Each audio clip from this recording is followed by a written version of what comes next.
Good day everyone, this is Engineer Ed Leron Jr., Faculty of the Civil Engineering Department, College of Engineering, University of the East Caloocan, Philippines. In behalf of my thesis advisees, Casey Lantudos, Jonathan Juan, Gardo Salvador, and Stephanie Pestaño, I'll be presenting in the 8th World Sustainable Forum virtual conference in Switzerland. Our research is entitled Utilization of Waste Rubber Tires as Geocell Reinforcement. Disposal of waste product produced by different industry has been a notable problem. Products produced by rubbers provides enormous benefit to humans, especially in everyday living. However, environmental problem and health issues became apparent because of this waste. Millions of tires were produced every year and bulk of it were disposed as well.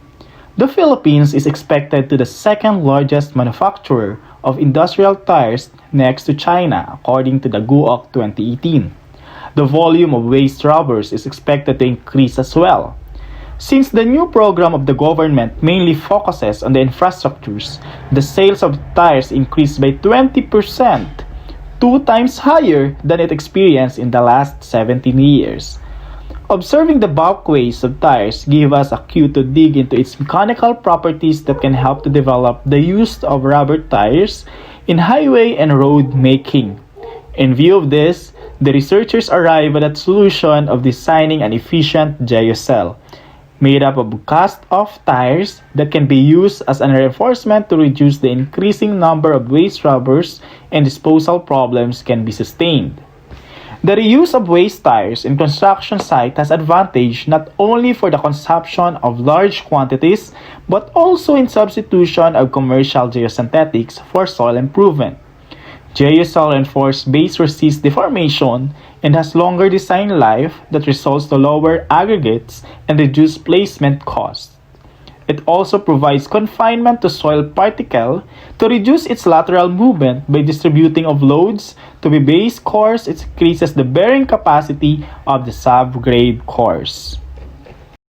For this research, the tensile capacity and settlement of the soil with and without reinforcement are to be compared. The tensile strength and compacting resistance for the new reinforcement were obtained through tests using universal testing machine and hydraulic press. The waste tires were gathered from junk shop and cut off the sidewall to use the thread as the alternative Geocell reinforcement.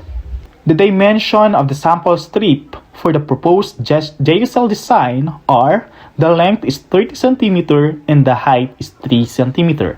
After several testing based on the tensile test and compaction test, the obtained value of 29.69 megapascal falls within the range of the strength of rubber tires, which is around 16.5 to 21.2 megapascal, and is greater than the strength of the HDPE Geocell, which is 19.1 megapascal. It is used by Poccarel et al. Year 2018, which means that the waste rubber tires are better compared to polymeric Geocell. For the compression test or compaction test, the settlement of reinforced compacted soil under a given load is smaller compared with unreinforced compacted soil, whose settlement is 24 mm.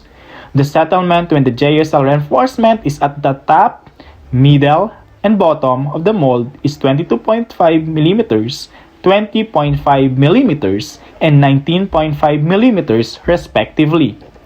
The settlement decreases as the Geocell reinforcement is placed further lower into the ground. Based on the accumulated results, it varied depending on the location of the reinforcement. As the Geocell was placed deeper, the settlement decreases.